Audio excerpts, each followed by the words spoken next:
Hello guys, ಇವತ್ತು ಏನು ತಿಳಿಸ್ತಾ ಇದ್ದೀನಿ ಅಂತಂದರೆ ದೀಪಾವಳಿ ಹಬ್ಬ ಇವತ್ತು ಸೋಮವಾರ ಮಂಗಳವಾರ ಎಲ್ಲ ದಿನವೂ ಇದೆ. ಫುಲ್ಲು 3 ದಿನ ಹೊಡಿತಾರೆ ಪಟಾಕಿಗಳನ್ನೆಲ್ಲ.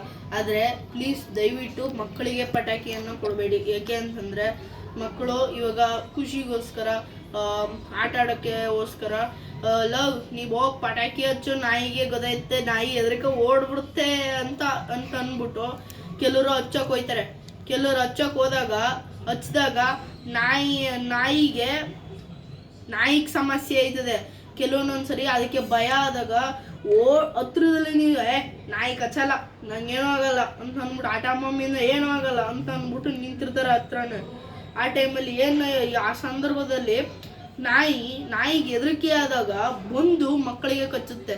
ಆಮೇಲೆ ಕೆಲವೊಂದೊಂದ್ಸರಿ ಮಕ್ಕಳಿಗೆ ಹಾರ್ಟ್ ಅಟ್ಯಾಕ್ ಆಯ್ತದೆ. ಯಾಕೆ?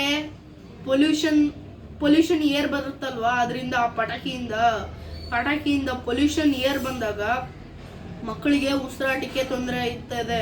ಆಮೇಲೆ ಮಕ್ಕಳಿಗೆ ಇವಾಗ ಪಟಾಕಿ ಹೊಡಿತಿರ್ತಾರೆ. ಆ ಟೈಮಲ್ಲಿ ನಂಗೇನೂ ಆಗಲ್ಲ, ಕೈಲಿ ಹಿಡ್ಕೊಂಡೆ ಡಮ್ ಅನ್ನಿಸ್ತೀನಿ ಅಂತ ಅವನು ಯಾರೋ ಒಬ್ಬ ಅಂತಾನೆ ಅಂತ ಅಂದ್ಬಿಟ್ಟು ಕೈಲಿ ಹಿಡ್ಕೊಂಡು ನಾವು ಹಸಿದ್ರೆ ನಮ್ಮ ಜೀವಕ್ಕೆ ಅಪಾಯ ಆಗುತ್ತೆ, ಕೈಯಲ್ಲೆಲ್ಲ ಸುಟ್ಟೋಯ್ತದೆ, ಆ ಥರ ಎಲ್ಲ ಆಗುತ್ತೆ. ಫ್ರೆಂಡ್ಸ್, ಪ್ಲೀಸ್ ಪಟಾಕಿಯನ್ನು ಜಾಸ್ತಿ ಯೂಸ್ ಮಾಡಬೇಡಿ, ಹೊಡಿಬೇಡಿ. ಇಷ್ಟನ್ನು ಕೇಳ್ಕೊತೀನಿ. ಧನ್ಯವಾದ. ಲೈಕ್ ಮಾಡಿ, ಶೇರ್ ಮಾಡಿ, ಕಮೆಂಟ್ ಮಾಡಿ, ಸಬ್ಸ್ಕ್ರೈಬ್ ಮಾಡಿ. ನೆಕ್ಸ್ಟ್ ವಿಡಿಯೋದಲ್ಲಿ ಸಿಗೋಣ. ಬಾಯ್.